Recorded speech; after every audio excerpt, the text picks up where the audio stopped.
আসসালামু আলাইকুম প্রিয় এমপিভুক্ত শিক্ষক কর্মচারীবৃন্দ।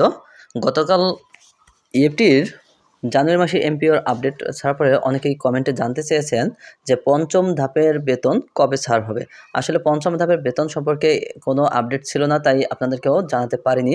ইতিমধ্যে একটি আপডেট জানা গেছে যে পঞ্চম ধাপের বেতন সম্পর্কে সর্বশেষ যা জানিয়েছে মাউসি, তাই আপনাদের মাঝে এখন জানিয়ে দিচ্ছি যে পঞ্চম ধাপের কার্যক্রম ইতিমধ্যে চলমান রয়েছে। কারণ পঞ্চম ধাপে কারা কারা বেতন পাবেন তাও এর আগে জানিয়ে দেওয়া হয়েছে যে পঞ্চম ধাপে যাদের কোনো সমস্যা নেই বা ইতিমধ্যে যাদের আইডি ভেরিফাই করা ব্যর্থ হয়েছিল তাদেরগুলো আবার পঞ্চম ধাপে দেওয়া হবে। আর এই বিষয়ে জানানো হয়েছিল যে যাদের জন্ম তারিখে কোনো সমস্যা নেই এবং ব্যাংক অ্যাকাউন্ট নাম্বার কোনো সমস্যা নেই তাদের কিন্তু পঞ্চম ধাপে বেতন আসবে।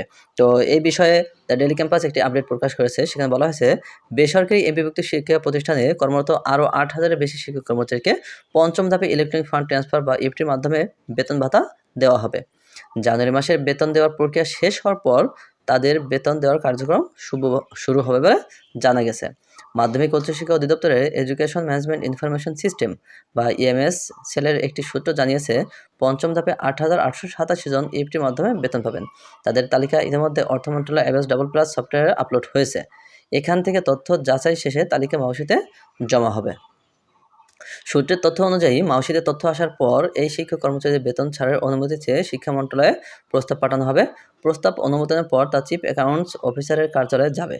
এরপর শিক্ষক কর্মচারীরা বেতন ভাতা ব্যাংক থেকে তুলতে পারবেন। এই বিষয়ে এমএসএলের senior system analyst Khandakar Azizur Rahman the daily ক্যাম্পাসকে বলেন, পঞ্চম ধাপের বেতন ভাতা ছাড়ার প্রক্রিয়া শুরু হয়েছে।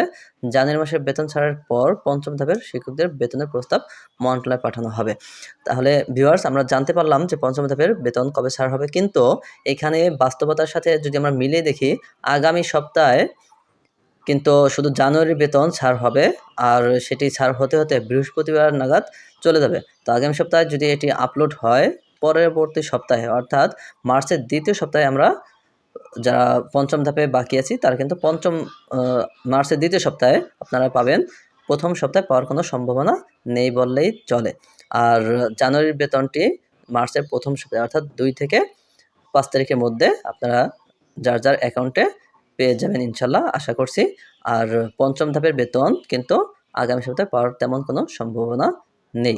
তাই প্রিয় ভিউয়ার্স, যদি চ্যানেলটিতে নতুন হয়ে থাকেন তাহলে অবশ্যই চ্যানেলটি সাবস্ক্রাইব করে পাশে থাকবেন, এবং যদি ফেসবুক থেকে দেখেন তাহলে অবশ্যই পেজটি ফলো দিয়ে পাশে থাকার অনুরোধ রইল। সবাই ভালো থাকবেন, সুস্থ থাকবেন, সবার জন্য শুভকামনা। আল্লাহ হাফেজ।